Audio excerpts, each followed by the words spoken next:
We are privileged to welcome Dr. Prakash Chauhan, an eminent space scientist whose illustrious career reflects brilliance, innovation, and deep dedication to advancing India's space research. He currently serves as the director of the National Remote Sensing Center, Hyderabad, where he leads pioneering work in applying space technology for geosciences, atmospheric, and oceanic studies. A distinguished alumnus of IIT Roorkee and Gujarat University, PhD in physics, Dr. Chauhan joined ISRO in 1991, contributing extensively to remote sensing applications and initiating groundbreaking planetary research on the Moon and Mars through Indian Space Mission. His leadership journey also includes serving as director of Indian Institute of Remote Science Sensing, Dehradun from 18 to 23. Widely celebrated, he has authored over 150 peer-reviewed papers and is a fellow of prestigious academics. His numerous accolades includes the 2023 Asia Pacific Regional Excellence Award in Space, the ISRO Merit Award, and the Satish Dhawan Award, testaments to his visionary contributions. Dr. Chauhan is admired not only as a scientist but also as a leader whose humility, brilliance, and commitment to knowledge continues to inspire generations in India's scientific community and beyond. So, ladies and gentlemen, please put your hands together to welcome Dr. Prakash Chauhan. Namaskar, and thank you very much for this nice introduction. As somebody told, unbelievable. Sometimes you need to know yourself. So thank you for doing that, the entire team. Anyway, I expressed my gratitude earlier to Dr. Tomar for inviting me to this particular conference for the first time on the very specific recommendations of Dr. K.R. Radhakrishnan sir, who was the earlier chairman of ISRO, and then he's also leading many, educational institutions in terms of, providing leadership as far as the Indian context is there. So what I will do today, see, as many of you are aware, ISRO is the leading space agency of this country. We are almost fourth or fifth in the world, and we have a very vibrant space program which got initiated somewhere in late 60s with the vision of Dr. Vikram Sarabhai, also very well known as the father of India's space program. And that time when India was not such a developed country and not a rich country, and many of us were struggling even for 2 times food, people laughed and mocked that why we have to spend so much money in terms of sending satellite, rockets, and what use it will have. So the man had a vision that the space technology will be used for the upliftment of the common man in the country. And today, if we look in hindsight, last 70 years or so, each of that word has come true in full spirit. If you talk, many of you may not be aware that at any given point of time, you will be using some component of space in your daily life. If you are ordering a pizza, and the pizza is reaching to your homes thanks to GPS or GNSS technology, which is giving you the live location. If you are going from your home and coming to Bikaner, you are connected through satellite communication or terrestrial communication or backhaul of satellite communication. If you are withdrawing money in a village from your ATM card, don't forget that there is a VSAT which is connecting to a satellite which is at 36,000 kilometers, and your server in Bombay is helping you getting that withdrawal from money. If you are ordering something from some company, maybe doing e-shopping, and if you have shifted to a new house, which is basically not there on the map, but it's there on the app, because the high resolution satellite imagery helping you, companies to update your maps so rapidly for a country like India, which is growing with 7 to 8% of growth. Every 6 months there is a township coming up. Survey of India's maps, they get updated maybe in tens of years, but all digital mapping is happening through the help of high resolution satellite image. So the logistics or the items are reaching to your home. Fishermen, more than 10 lakh fishermen every day make use of space-based services to go to the locations where they can do profitable fishing in the country, and that yields around 40,000 crores for the GDP of this country. disaster management, early warning of the floods, the cyclone early warning system. 5 days in advance today, we can tell people that a cyclone is going to hit at this location with this intensity and at this precision, and people can be evacuated. In 1999, when Orissa cyclone happened, I think the casualty was in 4 digits. Today, in any diverse super cyclone condition, the casualty figures are less than 2 digits. That's the advantage of the space today.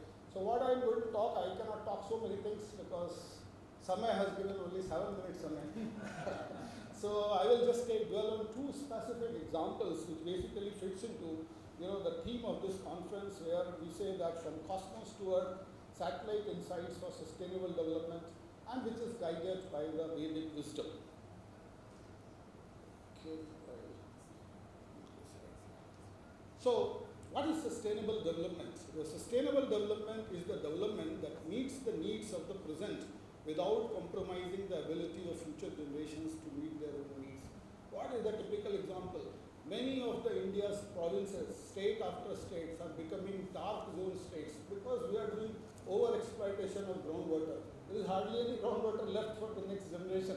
So if you don't think of replenishing that groundwater by doing artificial water resource management, or by creating ways through technological means, the future generation will not have that luxury of having that resource which was there for everyone.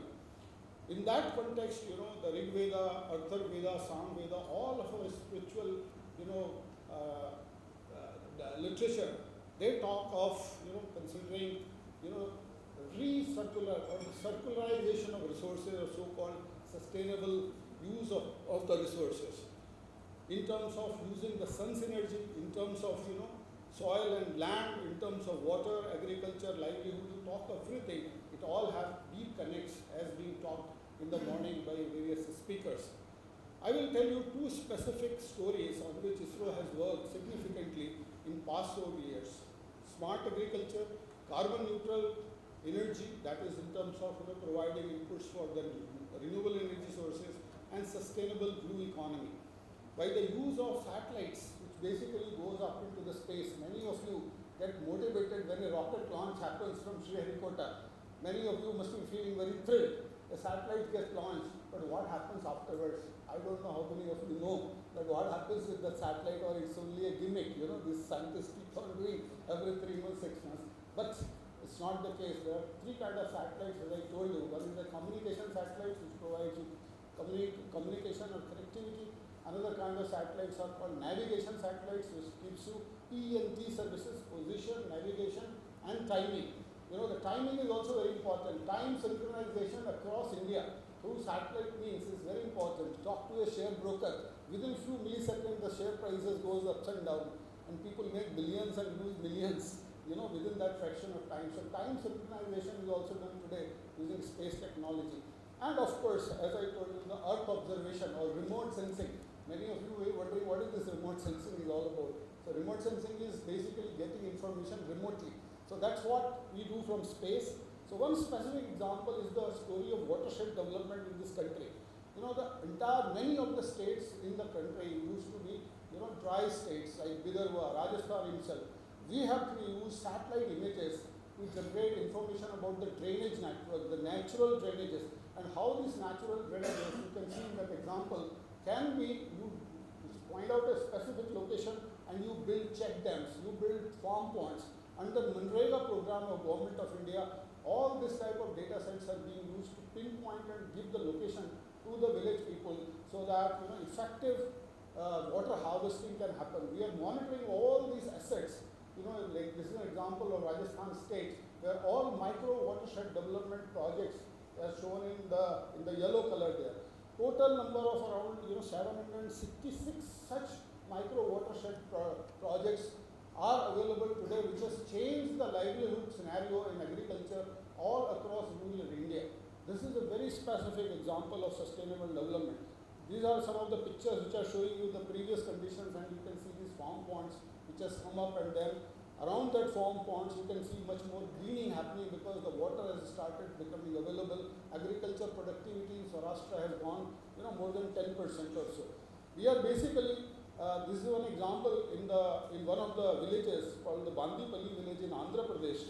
where 103 such ponds were in 13 square kilometers were made, and economic benefits of the tune of around 1.5 million per year has been accrued by the farmers by doing this kind of interventions, where large amount of information on the slope, topography, etc. comes from space. The second example is the solar transformation. As all of you know that India is the leader in the solar, solar revolution, and we also have a traditional history of using sun as an important resource, including a very simple example of drying our clothes. Imagine 140 crore people of India dry their clothes the way Europeans does, how much energy we will need. So we are already having a sustainability in our life forms. That's what is the typical thing.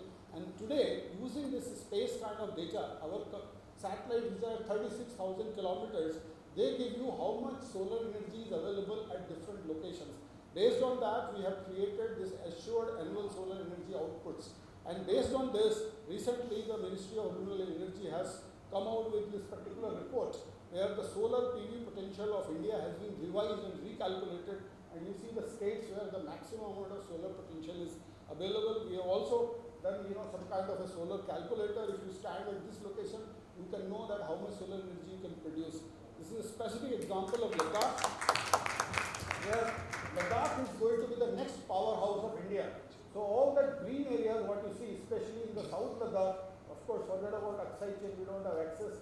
This is the biggest solar power hub of the country, and that's what the current, upheaval in Ladakh is all about, because now this data is available, and then if we can, generate the required amount of solar energy, the Ladakh will become carbon neutral, capital of India as far as the energy sufficiency or energy sustainability is concerned.